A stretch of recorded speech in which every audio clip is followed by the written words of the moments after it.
Rawat mention. जब Divyansh cherry के बिल्कुल करीब आया तो चेरी के रोंगटे खड़े हो गए। दिव्यांश उसकी तरफ देखते हुए बोला, तुम्हारे होठों से मेरा नाम कितना अच्छा लगता है, लेकिन मेरे सामने तुम मुझे इस नाम से नहीं बुलाती, मुझे एटीट्यूड दिखाती हो। और अब देखो अकेले में कैसे तुम मुझे इसी नाम से बुला रही हो। चेरी मुंह बनाते हुए बोली, अकेले में मैं क्या करती हूँ और क्या नहीं, इससे आपको क्या लेना देना। आप फिलहाल मुझे ये बताएं कि आप मेरे रूम में क्या कर रहे हैं। दिव्यांश ने उसकी कमर पर अपना हाथ रखा और उसे अपने करीब खींचते हुए बोला, सेक्स करने आया हूँ। उसका सीधा सीधा जवाब सुनकर चेरी के होश उड़ गए। उसे दिव्यांश के इरादों का अंदाजा तो था, लेकिन दिव्यांश यूं सीधा सीधा ये बात बोल देगा, इस बात की उम्मीद उसे नहीं थी। अगले ही पल उसने दिव्यांश के सीने पर अपने हाथ रखे और उसे धक्का देते हुए बोली, सोचिएगा भी मत। अब हम दोनों के बीच ऐसा कुछ नहीं होगा। दिव्यांश मुस्कुराया और एक बार फिर से उसके करीब आते हुए बोला, कौन रोकेगा मुझे। चेरी झट से बोली, मैं रोकूंगी। दिव्यांश ने एक बार फिर से उसकी पीठ पर अपना हाथ रखा और बोला, रोक कर दिखाओ। ये बोलते हुए उसकी नज़रें चेरी पर बहुत ज्यादा गहरी थीं। चेरी गुस्से से बोली, मैं आपसे रिक्वेस्ट कर रही हूँ दिव्यांश, प्लीज आप यहाँ से चले जाए। हम दोनों न हस्बैंड वाइफ हैं और न ही बॉयफ्रेंड गर्लफ्रेंड, जो आप मेरे इस तरह से करीब आएं और इस तरह की डिमांड्स रखें। कुछ ज्यादा ही डिजाया हो रही है आपको, तो जाए जाकर अपनी होने वाली बीवी के पास, उसे अपनी डिजायर्स के बारे में बताए। आई होप वो इन्हें फुलफिल जरूर करेगी। दिव्यांश तिरछा मुस्कुराया और बोला, निहारिका की बात तो छोड़ो, पहले ये बताओ, अगर निहारिका मुझे टच करेगी तो तुम्हें कैसा फील होगा। चेरी तुरंत बोली, मुझे कोई फर्क नहीं पड़ेगा। ये बोलते हुए उसकी नज़रें दिव्यांश के चेहरे पर ही थीं। दिव्यांश ने अब अपना हाथ उसके कंधे पर रखते हुए उसकी गर्दन के पास किया और उसकी गर्दन को कसकर जकड़ते हुए बोला, लेकिन अगर तुम्हें मेरे अलावा कोई और हाथ लगाएगा तो मैं उसकी जान ले लूंगा। चेरी गुस्से से बोली, क्यों? किसने हक दिया आपको ऐसा करने का? आप होते कौन हैं किसी और को रोकने वाले? आप होते कौन हैं मेरी लाइफ को कंट्रोल करने वाले?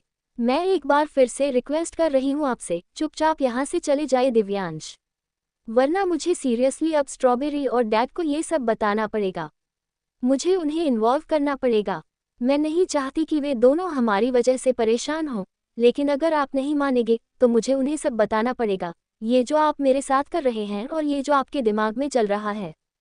दिव्यांश व्यंग्य से मुस्कुराया और बोला, कितनी अच्छी तरह से तुम मेरे दिमाग को जानती हो ना। लेकिन क्या कहोगी तुम मॉम डैड से? यही कि हम दोनों की शादी का ख्वाब जो उन्होंने देखा था वो तो हमने पूरा नहीं किया, लेकिन हम वेडिंग नाइट बहुत बार सेलिब्रेट कर चुके हैं। उसकी बात सुनकर चेरी उसकी तरफ देखती रह गई। उसे दिव्यांश पर बहुत ज्यादा गुस्सा आ रहा था। वो दांत पीसते हुए बोली, हाउ चीप, कितने घटिया हैं आप। उसकी बात सुनकर दिव्यांश को गुस्सा आना चाहिए था, लेकिन उसे गुस्सा नहीं आया, बल्कि वो हंसने लगा और उसे हंसते हुए देखकर चेरी हैरान थी। दिव्यांश हंसते हंसते रुका और फिर बोला, मुझे घटिया कहा तुमने? पर अभी तो मेरा घटियापन तुमने देखा ही नहीं। ये बोलते हुए अब उसका चेहरा एकदम से डेविल वाइब देने लगा। दिव्यांश एकदम गहरी आवाज में बोला, तुम्हें पता है, लोग प्यार में कुछ भी कर सकते हैं, लेकिन फिर भी एक हद आती है जहां वो लोग रुक जाते हैं। प्यार के बाद आती है नफरत, नफरत में लोग वो हद भी पार कर जाते हैं। लेकिन कुछ चीजें होती हैं जहां नफरत वाले भी रुक जाते हैं। लेकिन नफरत और इश्क से ऊपर आता है एक पागलपन, पागलपन जो तुम हो दिव्यांश रावत का, जिसमें ना कोई हद होगी और ना ही कोई लिमिट। मेरा घटियापन अगर देखना चाहती हो तो चिल्लाओ, मॉम डैड को बुलाओ और उन्हें वो सब बताओ जो मैं तुम्हारे साथ कर रहा हूँ या जो हम दोनों के बीच हुआ। बेशक तुम्हारी मर्जी से या फिर बिना तुम्हारी मर्जी के, हर एक चीज उन्हें अच्छे से बताओ, और उसके बाद देखो फिर तुम दिव्यांश रावत का घटियापन, दिव्यांश रावत का पागलपन। I will destroy everything, every fucking thing. ये बोलते हुए दिव्यांश के चेहरे के एक्सप्रेशंस बेहद इंटेंस थे। चेरी का गला सूखने लगा, उसके होठों से शब्द भी नहीं निकला, चिल्लाना तो दूर की बात। दिव्यांश ने जब उसे चुप देखा तो मुस्कुराकर बोला, क्या हुआ, चिल्लाओगी नहीं?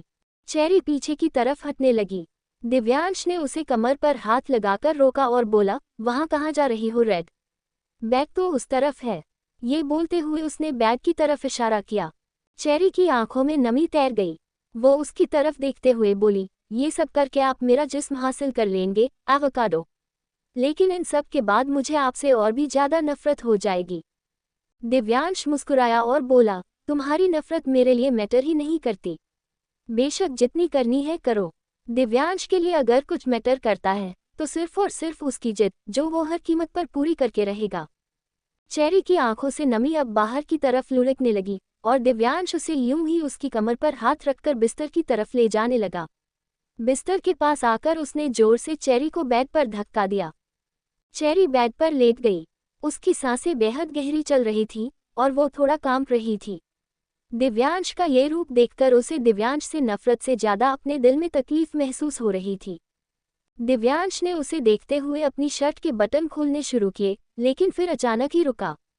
वो तिरछी मुस्कुराहट के साथ चेरी के ऊपर झुकते हुए बोला, जब मेरी रेड ये काम अच्छे से करती है तो मुझे ये सब करने की क्या जरूरत। Open it, red. चेरी उसकी तरफ देखते हुए बोली, I hate you avocado. Divyansh बड़ी ही दिलकश मुस्कुराहट के साथ बोला, उफ, तुम्हारे लबों से मेरा ये नाम सच में किसी मीठे जहर से कम नहीं। ये बोलकर वो हंसा और फिर अपना हाथ चेरी के गाल पर रखकर बोला, आज की रात तुम्हें हमेशा याद रहेगी। तुम्हें पैशनेट होकर प्यार तो मैंने हमेशा किया, लेकिन आज तो मेरा मूड कुछ अलग ही है। चेरी अपनी आंसुओं से भरी आंखों से उसे देखते हुए बोली, आपको ये प्यार लगता है?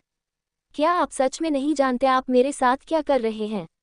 इसे जबरदस्ती कहा जाता है, मिस्टर दिव्यांश रावत।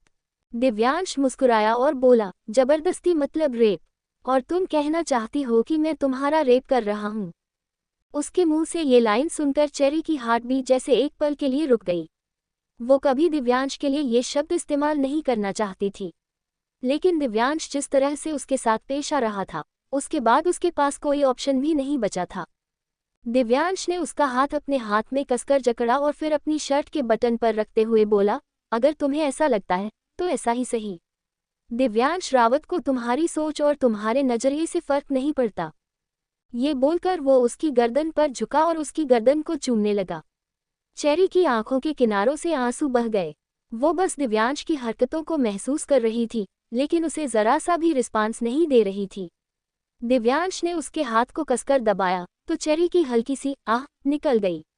दिव्यांश चाहता था कि चेरी उसकी शर्ट के बटन खोले, लेकिन चेरी ने उसकी शर्ट के बटन को बिल्कुल नहीं छुआ। वो उसे अपनी तरफ से कोई भी रिस्पांस नहीं देने वाली थी, बेशक फिर कुछ भी क्यों ना हो जाए। अगर दिव्यांश उसके साथ वाइल्ड होता तो उसे मंजूर था, लेकिन वो अपनी तरफ से एक कदम भी उसकी ओर नहीं बढ़ाने वाली थी। ज्यादा से ज्यादा वो उसके जिस्म को दर्द देता, लेकिन अगर वो खुद दिव्यांश को रिस्पांस देती और उन सब चीज़ों में उसके साथ इन्वॉल्व होती, तो उसके बाद अपनी ही तकलीफ की जिम्मेदार वो खुद होती, जो वो बिल्कुल नहीं बनना चाहती थी। दिव्यांश उसकी गर्दन को लगातार चूमने के बाद हल्का सा ऊपर उठा और मुस्कुराते हुए बोला, मुझे नहीं पता था मेरी रेड इतनी हार्टलेस और इतनी इमोशनललेस हो गई है। मैं उसे कितने प्यार से किस कर रहा हूँ, लेकिन उसे फर्क ही नहीं पड़ता। मेरे टच से अब उसे कुछ फील नहीं होता। चेरी व्यंग्य से मुस्कुराए और बोली, आपको पता है एवोकाडो, जब मैं इंडिया नहीं आई थी तो कई बार मैं अपने फ़ोन में आपकी पिक्चर देखती थी। आपको देखने भर से ही मुझे ऐसा फील होने लगता था जैसे आप मेरे आसपास ही हैं। मुझे ऐसा महसूस होता था जैसे आप मुझे देख रहे हैं। और जब आप उस दिन मुझे अपने प्यार के जाल में फंसा कर मुझे प्यार कर रहे थे ना, तब आपका छूना भी मेरे रोंगटे खड़े कर रहा था। मैं आपकी बाहों में पिघल रही थी, लेकिन अब ऐसा कुछ फील नहीं हो रहा, बल्कि मुझे घिन आ रही है आपसे। ये बोलते हुए उसके चेहरे पर नफरत साफ झलक रही थी। दिव्यांश हंसा और बोला, मतलब इस कदर नफरत हो गई है तुम्हें मुझसे कि अब मेरा टच भी तुम्हें फील नहीं होता। ओके फाइन, तो तुम रहो इमोशनललेस बनकर। आई डोंट केयर, मुझे जिस चीज़ से मतलब है वो चीज़ तो मैं हासिल करके ही रहूँगा। ये बोलकर उसने खुद अपनी शर्ट को अपने बदन से अलग किया और फिर अगले ही पल उसने चेरी के कपड़ों को भी पूरी तरह से फाड़ दिया। चेरी ने अपना चेहरा दूसरी तरफ घुमा लिया। दिव्यांश उसके बदन पर पूरी तरह से झुका हुआ उसके बदन के हर एक हिस्से को अपने होठों से चूम रहा था और चेरी ने बेडशीट को कसकर मुट्ठियों में जकड़ा हुआ था। उसकी सांसें बेहद गहरी हो गई थी। कुछ देर बाद दिव्यांश उसके पेट और उसके सीने को चूमते हुए नीचे की तरफ आया और फिर अपनी गहरी नज़रों से चेरी को देखने लगा। चेरी खुद में ही सिमट रही थी क्योंकि वो जानती थी कि दिव्यांश के इरादे क्या है और अगले ही पल उसने अपने होठों को कसकर अंदर की तरफ दबा लिया। ना चाहते हुए भी उसके होठों से एक सिसकी निकल गई थी क्योंकि दिव्यांश के लिप्स उसके सेंसिटिव मिड एरिया पर थे और उसकी वो सिसकी सुनकर दिव्यांश के चेहरे पर तिरछी मुस्कुराहट तैर गई थी। दिव्यांश अब और भी ज्यादा पैशनेट होकर उसे किस करने लगा। उसके लिप्स लगातार उसके प्राइवेट पार्ट पर चल रहे थे और चेरी खुद पर कंट्रोल रखने की पूरी कोशिश कर रही थी। उसका पूरा बदन कांपने लगा था और पसीने से वो लथपथ होने लगी थी। लेकिन दिव्यांश रुकने का नाम ही नहीं ले रहा था। जब दिव्यांश ने और भी ज्यादा वाइल्ड होना शुरू किया तो चेरी अचानक चिल्लाए, लेकिन अगले ही पल उसने अपने होठों को अंदर की तरफ दबा लिया। दिव्यांश मुस्कुराते हुए ऊपर की तरफ आया और फिर चेरी के चेहरे को देखने लगा, जो एकदम लाल हो चुका था। उसकी तरफ देखते हुए उसने कहा, रेड, अभी तो मैंने कुछ किया ही नहीं और तुम अभी से इस तरह रिएक्ट करने लगी। I just wanna eat you completely. You are so delicious. ये बोलकर उसने अपनी टंग को अपने लिप्स पर घुमाया। उसकी बात सुनते हुए चेरी बस उसकी तरफ देख रही थी। दिव्यांश मुस्कुराते हुए बोला, ओके फाइन, मैं जानता हूँ मेरी रेड रेस्टलेस फील कर रही है। ठीक है, अब मैं और कुछ नहीं करूँगा। अगर तुम चाहती हो तो मैं रुक जाऊँगा। बस एक बार कहो, you just want me.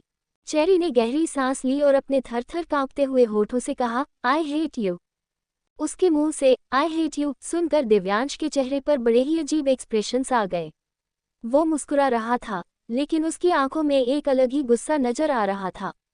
Rawat mention. जब चेरी ने दिव्यांश को आई हेट यू कहा तो दिव्यांश के चेहरे पर तिरछी मुस्कुराहट आ गई, लेकिन उसकी आंखों में एक अलग ही गुस्सा नजर आ रहा था। पर दिव्यांश अपने हर एक इमोशन पर कंट्रोल करना बहुत अच्छी तरह से जानता था और गुस्से पर तो और भी ज्यादा अच्छी तरह से। उसका हर एक एक्शन वो सोच समझ कर लेता था और रिएक्शन तो और भी ज्यादा सोच समझ कर देता था। वो मुस्कुराते हुए बोला, अगर तुम्हें लगता है कि तुम्हारे मुंह से ये आई हेट यू सुनकर मैं रुक जाऊंगा रेड, तो तुम गलत हो। बिकॉज अब तो मेरे अंदर इतनी आग लग चुकी है कि जब तक मैं इसे बुझा नहीं लूंगा तब तक मैं शांत नहीं हो सकता। ये बोलकर उसने खुद को चेरी की तरफ पुश किया और अगले ही पल चेरी ने बेडशीट को कसकर मुट्ठियों में जकड़ लिया। उसके होठों से दर्द भरी आह निकल गई थी और दिव्यांश उस आह को सुनकर और भी ज्यादा वाइल्ड हो गया था।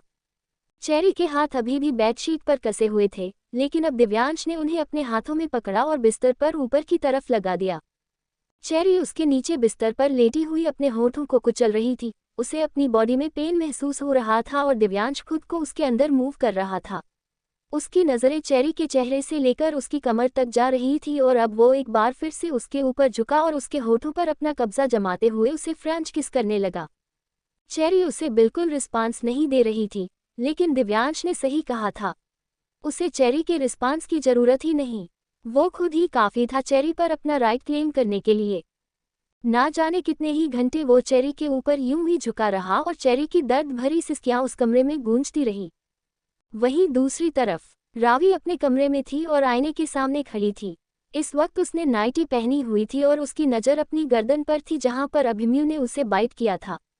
उसे अब डर लग रहा था कि कल सुबह अगर धरा उसके कमरे में आई तो वो कैसे ये सब धरा से छुपाएगी, और उसे खुद पर यकीन नहीं हो रहा था कि वो ऐसे कैसे किसी को अपने इतना करीब आने दे सकती है। ये सोचते हुए उसका दिमाग घूम रहा था। उसकी आंखों के सामने बार बार वो पल चल रहा था जब अभिमन्यु पूरा उस पर हावी हो चुका था। रावी उसमें इतना ज्यादा खो गई थी कि उसे पता ही नहीं चला कब अभिमन्यु ने उसके अपव्यय को उसके बदन से निकाल दिया था और फिर उसकी ब्रेस्ट पर उसे किस कर रहा था। वो सब सोचते हुए रावी के बदन में एक कट सा दौड़ गया। अगले ही पल वो गहरी गहरी सांस लेते हुए बेड पर आकर बैठी और बोली, मुझे इस अभिमन्यु खुराना को कोई इलाज करना होगा, वरना ये तो पूरी तरह से मुझे अपने कंट्रोल में कर लेगा। जब ये मेरे पास आता है तो मुझे पता नहीं क्या हो जाता है। इससे पहले कि ये मेरी जिंदगी पर पूरी तरह से ग्रहण लगाए मुझे कुछ करना होगा, लेकिन मुझे समझ नहीं आ रहा मैं क्या करूं। ये सोचते हुए वो अपना दिमाग लड़ा रही थी। तभी उसके दिमाग में एक आइडिया आया और अगले ही पल उसके चेहरे पर मुस्कुराहट तैर गई। वो खुद से ही बोली, अब आएगा मजा। अब मैं देखती हूँ कैसे वो मिस्टर अभिमन्यु खुराना उर्फ मिस्टर बदतमीज मुझे परेशान करता है। ये कहते हुए उसके चेहरे पर एक अलग ही कॉन्फिडेंस नजर आ रहा था। वहीं दूसरी तरफ अभिमन्यु अपने घर पहुंच चुका था और उसके चेहरे पर हल्की हल्की मुस्कुराहट थी। तभी मिसेज सुकन्या, जो अभिमन्यु की मॉम थी, वो अभिमन्यु को इस तरह से मुस्कुरा कर अपने रूम की तरफ जाते हुए देख बोली, क्या हुआ? बड़े खुश नजर आ रही हो। ऐसी भी क्या बात है, जरा हमें भी तो बताओ। कहीं प्यार तो नहीं हो गया हमारे बेटे को जो बिना बात वो मुस्कुराए जा रहा है? अभिमन्यु उनकी बात सुनकर मुस्कुराया और बोला, it's nothing like that mom, जब मुझे प्यार होगा तो मैं आपको जरूर बताऊंगा। फिलहाल तो मेरी लाइफ में कुछ और ही चल रहा है। सुकन्या जी चेहरे पर सवालिया एक्सप्रेशंस लिए बोली, तो जरा हमें भी बताओ आखिर ऐसा क्या चल रहा है। अभिमन्यु अपने रूम की तरफ बढ़ते हुए बोला, जब टाइम आएगा तब जरूर बताऊंगा मॉम, फिलहाल के लिए गुड नाइट। ये बोलकर वो अपने रूम में चला गया और सुकन्या जी उसकी बात सुनकर मुस्कुराने लगी। वो कुछ सोचते हुए बोली, जहाँ तक मैंने जिंदगी देखी है, कुछ न कुछ तो है जो तुम इस तरह से मुस्कुरा रहे हो, और अगर मेरा शक गलत नहीं तो जरूर इस मुस्कुराहट के पीछे प्यार ही है। अभिमन्यु अपने रूम में आया और आते ही बेड पर लेट गया। उसकी आंखों के सामने बार बार रावी का वो बदन आ रहा था जिसे आज उसने प्यार किया, लेकिन सिर्फ एक लिमिट तक। वो चाहता तो रावी को लिमिट क्रॉस कर पूरी तरह से अपना भी बना सकता था, लेकिन फिलहाल उसने ऐसा नहीं किया। लेकिन अब उसे लग रहा था कि वो ज्यादा देर खुद को कंट्रोल नहीं कर पाएगा। कब रावी के बारे में सोचते हुए उसकी खुद की आंख लग गई, उसे पता ही नहीं चला। सुबह का वक्त, चेरी की आंखें खुली। उसे अपनी बॉडी में पेन महसूस हुआ क्योंकि कल रात दिव्यांश बहुत ज्यादा वाइल्ड था। वो बिस्तर पर उठकर बैठी और उसकी नजरें इधर उधर घूमने लगी। उसे दिव्यांश कहीं नजर नहीं आया। उसके चेहरे पर व्यंग भरी मुस्कुराहट आ गई, ये सोचकर कि पूरी रात उसे दर्द देने के बाद सुबह होते ही दिव्यांश कैसे उसके रूम से गायब हो गया।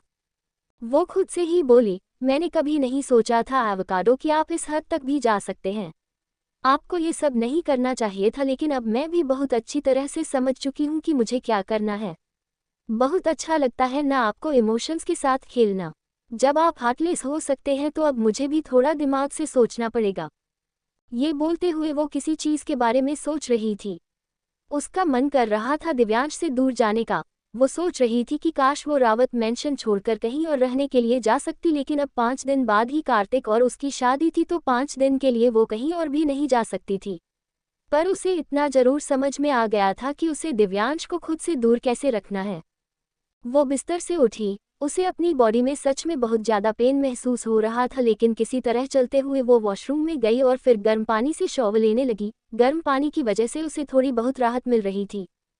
वहीं दूसरी तरफ धरा और व्योम दोनों हॉल में बैठे थे और शादी के लिए ही डिस्कस कर रहे थे।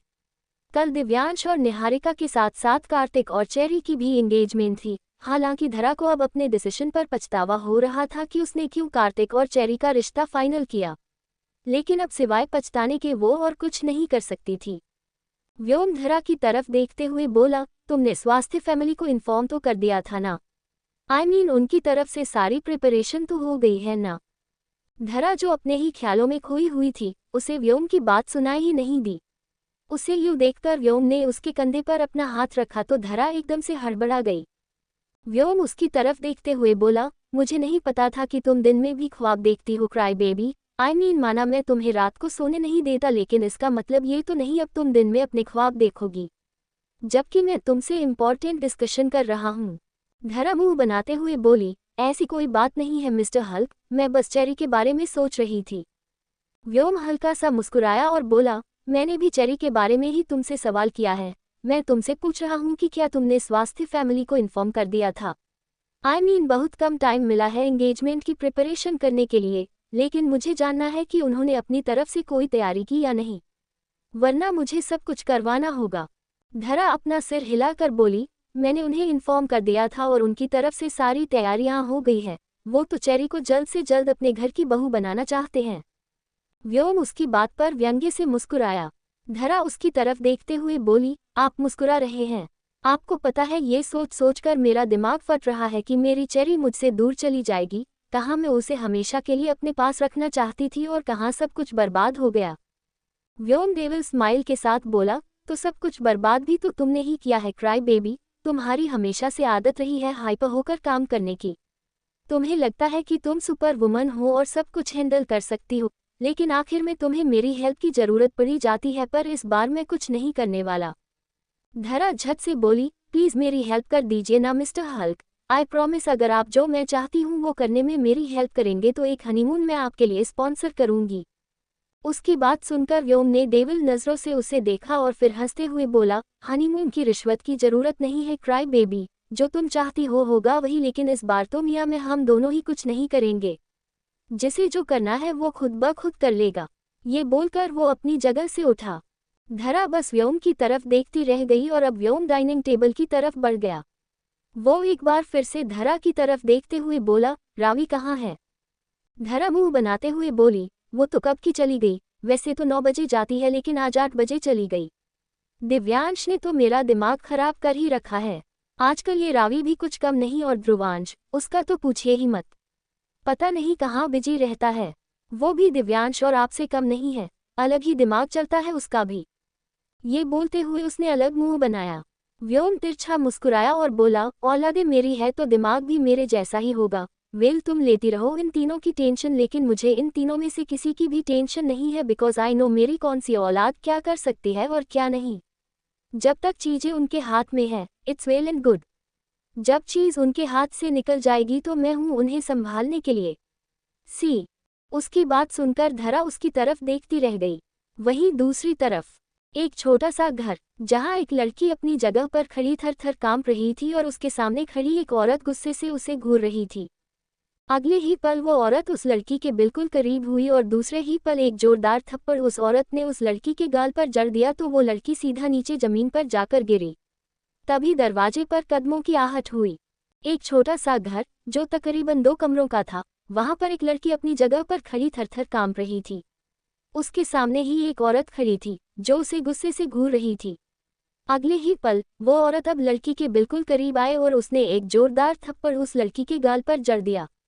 वो लड़की सीधा जमीन पर जाकर गिरी। वहां पर उन दोनों के अलावा एक लड़की और खड़ी थी जिसके चेहरे पर डेविल स्माइल थी। उसी वक्त दरवाजे पर कदमों की आहट हुई। उस औरत की आंखें एक पल के लिए बड़ी हो गईं, लेकिन उसके चेहरे पर डर जैसा कुछ झलक नहीं रहा था।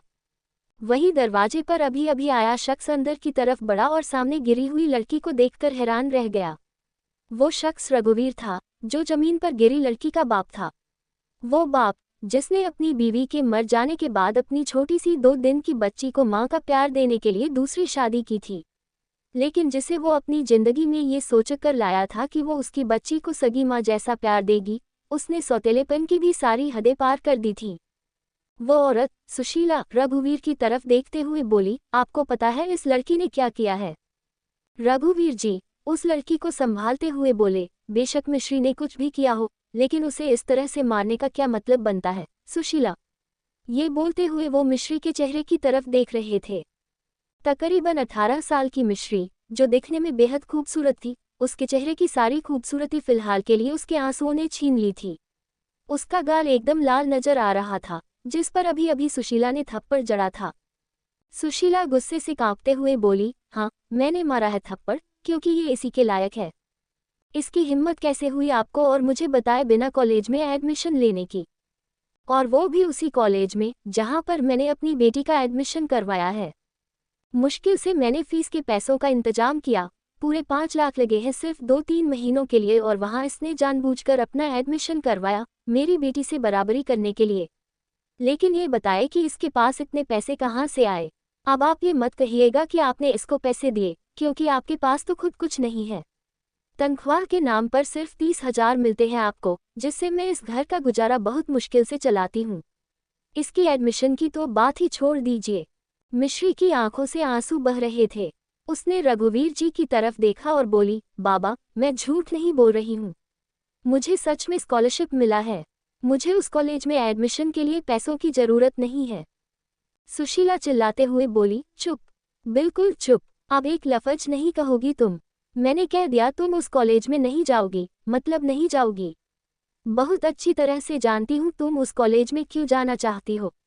अय्याशी करने के लिए न, लेकिन मैं ऐसा हरगिज नहीं होने दूंगी। मिश्री रोते हुए बोली, प्लीज बाबा, मान जाए न। आज तक आपने मुझसे जो कहा, मैंने आपकी हर एक बात मानी है और बदले में आपसे कभी कुछ नहीं मांगा, लेकिन आज पहली और आखिरी बार मांगती हूँ, प्लीज मुझे कॉलेज में पढ़ लेने दीजिए। बाबा, मेरा सपना पूरा हो जाएगा। मैं फैशन डिजाइनर बनना चाहती हूँ।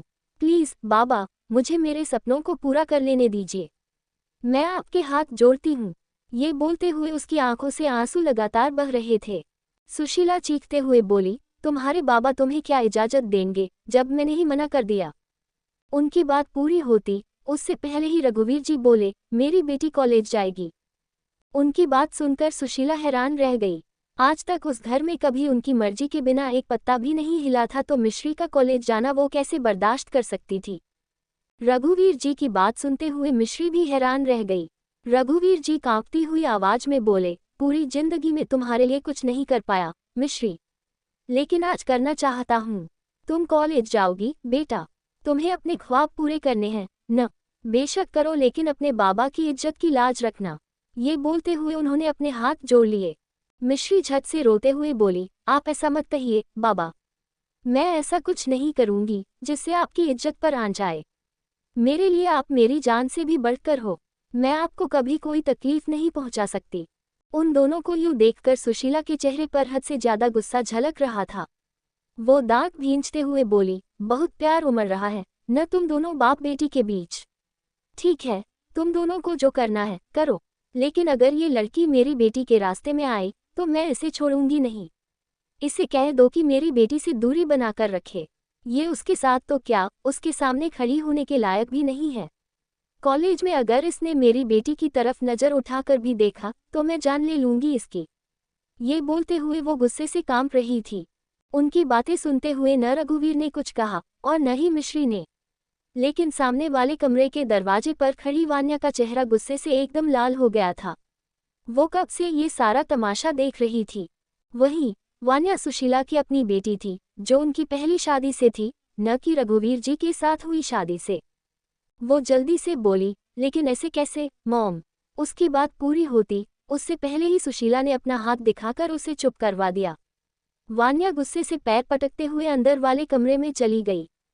वहीं दूसरी तरफ खुराना मेंशन, एक गाड़ी मेंशन की पार्किंग एरिया में आकर रुकी और उसमें से रावी बाहर निकली। उसका दिल जोर से धक धक कर रहा था। वो यहाँ पर आ तो गई थी, लेकिन अब उसकी जान निकल रही थी। वो खुद से ही बोली, क्या मैं यहाँ से वापस चली जाऊं? एक तो वैसे ही वो मिस्टर डेविल, अभिमन्यु खुराना मेरे पीछे पड़े रहते हैं, और ऊपर से अगर मैंने यहाँ पर आकर उन्हें कुछ कह दिया, उनकी शिकायत कर दी, तो कहीं वो मेरे पीछे और भी ज़्यादा न पड़ जाएं।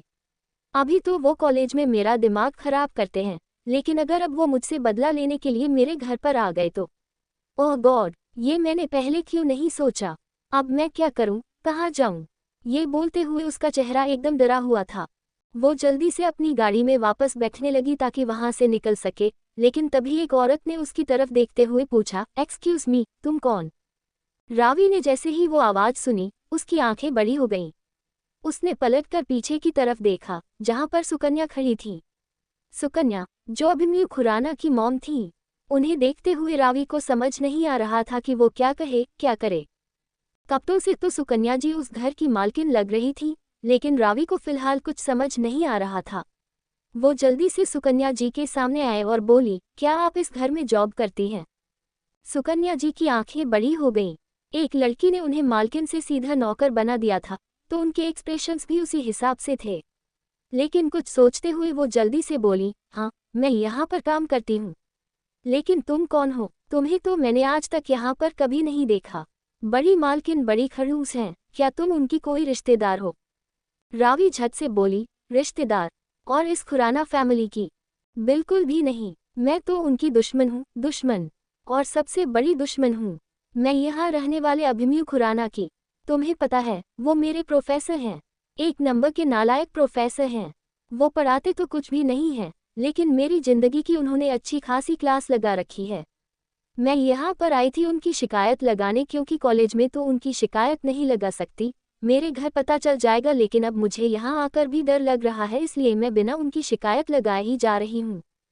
उसकी बातें सुनते हुए सुकन्या जी के चेहरे पर मुस्कुराहट तैर रही थी।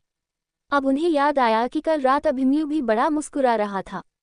कहीं उसकी मुस्कुराहट के पीछे उनके सामने खड़ी रावी ही तो नहीं। वो जल्दी से बोली, लेकिन तुम्हें इतना डर क्यों लग रहा है? आई मीन, अगर तुम्हारे घर पर पता चल जाएगा तो कोई बम ब्लास्ट हो जाएगा क्या? तुम अपने घर वालों से कह देना कि। उनकी बात पूरी होती उससे पहले ही रावी मुंह बनाते हुए बोली, मेरे घर वाले कोई चंगू मंगू हैं क्या, जो मेरी बातों में आ जाएंगे? व्योम रावत डैड है मेरे। वैसे तो मैं उनकी प्रिंसेस हूँ, लेकिन मुझे उनसे डर भी बहुत लगता है। उन्होंने मुझे मेरी लाइफ जीने की हमेशा पूरी आज़ादी दी है, लेकिन कहीं इस डेविल खुराना की वजह से उन्होंने वो आज़ादी छीन ली तो, और कहीं किसी लूले लंगड़े से मेरी शादी करवा दी तो। उसकी बात सुनते हुए सुकन्या जी ने अजीब सा मुंह बनाया। व्योम रावत के बारे में तो उन्होंने भी बहुत सुना था, लेकिन इतना तो वो भी जानती थी कि वो यूं ही अपनी बेटी की शादी किसी लूले लंगड़े से तो नहीं करवा देंगे। रावी एक बार फिर से बोली, देखो तुम काफी वफादार लगती हो। मुझे नहीं पता इस घर के लोग कैसे हैं, कैसे नहीं, लेकिन मिस्टर देवल खुराना से इतना अंदाजा तो लगा सकती हूँ कि वो भी उनकी तरह ही होंगे। अगर मैं घर के अंदर गई और वो मेरे पीछे पड़ गए तो? नहीं नहीं, मैं रिस्क नहीं ले सकती, इसलिए मैं यहाँ से जा रही हूँ। तुम भी किसी को मत बताना कि मैं यहाँ पर आई थी। ये बात हम दोनों के बीच ही रहेगी, इसके लिए ये काफ़ी होंगे ना? ये बोलते हुए उसने अपने पर्स में से 500 के 4-5 नोट निकालकर सुकन्या जी की तरफ बढ़ा दिए। उन पैसों को देखकर सुकन्या जी के एक्सप्रेशंस अब थोड़े और भी ज़्यादा अजीब हो गए, लेकिन उन्हें हंसी आ रही थी। अगर रावी अभिमन्यु की मुस्कुराहट का कारण है, तो ये तो कन्फर्म था कि वो उसकी वाइफ बनेगी, और ऐसे में तो रावी उनकी बहू हुई और बहू घर पर पहली बार आए तो उसे शगुन दिया जाता है, न कि उससे शगुन लिया जाता है। वो झट से बोली, देखो तुम घर तक तो आ ही गई हो, तो अंदर जाने में क्या ही जा रहा है। और माना बड़ी मालकिन थोड़ी खड़ूस हैं, लेकिन उनकी उनके बेटे से बिल्कुल नहीं बनती। जैसे तुमने कहा न कि वो डेविल खुराना ने तुम्हारी लाइफ की क्लास लगाई हुई है, बस ये समझ लो उसकी मॉम भी उससे बहुत परेशान है। ऐसे में अगर तुम उसकी शिकायत उसकी मॉम से लगाओगी तो वो जरूर तुम्हारी बात सुनेंगी और अपने बेटे को अच्छी खासी डांट लगाएंगी, इसलिए मुझे लगता है कि तुम्हें मेरे साथ अंदर चलना चाहिए। उनकी बात सुनकर रावी सच में सोच में पड़ गई कि अब वो क्या करे, अंदर जाए या न जाए। उसने अपने निचले होंठ को हल्का सा अपने दांतों में दबा लिया था और सुकन्या जी बस उसके जवाब का इंतजार कर रही थी।